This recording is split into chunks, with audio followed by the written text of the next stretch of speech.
Hey everyone, Dominator here. I'm going to go over the expert race using the Icona Vulcano Titanium in the San Francisco track. This is the hardest track I find for making the club time. Usually my preferred car is the Chiron. I have not found it possible to do this race with the Centenario or the FXX K. So I moved on to my Icona, which has been involved in a few car hunts, is available in the Class S Cup and the High-Low Class Cup weekends. And it is possible to beat the time, even with a really difficult start. I'm going to talk about that coming up here. The AI is atrocious in this particular race, particularly at the start. They will squish you and there is very little place to go. They all go for that blue bottle, so that is a problem. Then the other issue here is this sidewalk that I'm currently on, and I'm not in a nitro state, so my speed is just pathetic.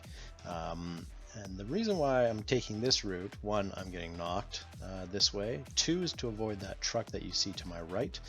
And the AI will love to throw you into that truck or into that bus up ahead. So don't be afraid to use the sidewalks to either avoid hitting the bus or the truck, because going slower is much better than nearly coming to a stop when you hit these cars. And through here, you were just trying to avoid as much AI as possible. But once you reach here, generally, you're pretty clear. So we're doing some 360s. Try and collect some nitro. And here I'm going to do 360 again, and I'm going to move right to try and get as close to the side as possible. Now, you do want to stay off of this sidewalk and the walkway coming up. However, if you are drifting without the acceleration on, I find that it doesn't reduce your speed as bad, and the reason why we have the 360s to accumulate the nitro is so that we can get off of here in shockwave.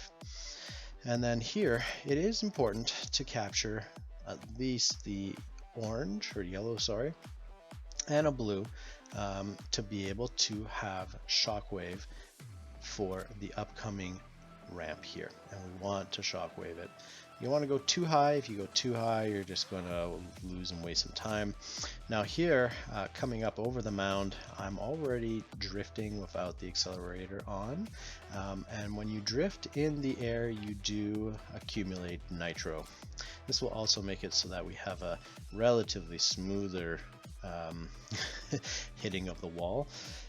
You can pick up all those, it doesn't necessarily matter.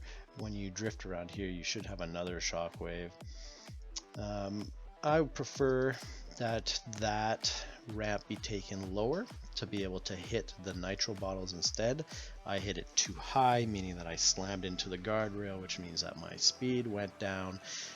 Whereas, you know, if you take it a little lower with the shockwave, you come out of shockwave, you drift around on the road in particular, and you hit those nitro bottles, you'll come out of there with more speed, and the shockwave will be able to get you back up to top speed, and you'll have some left over.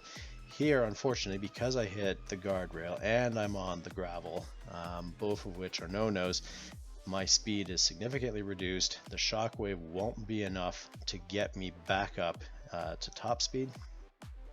Also, when in the shockwave, I'm going to want to get off of this gravel as quickly as possible, as it will hinder my acceleration as well.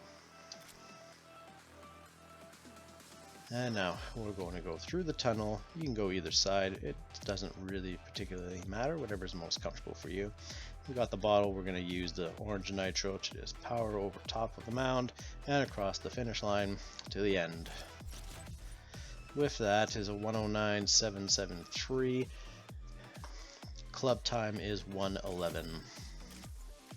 So despite some fairly crucial mistakes that impact on time, We're still able to beat it with at least a full second and a little extra, and it probably would have meant that we could have gone a little less, probably had maybe 3 seconds, particularly at the start with the troubles with the AI and whatnot. We probably could have saved ourselves a few more seconds. So there you go. Using the Icona, you can beat this time.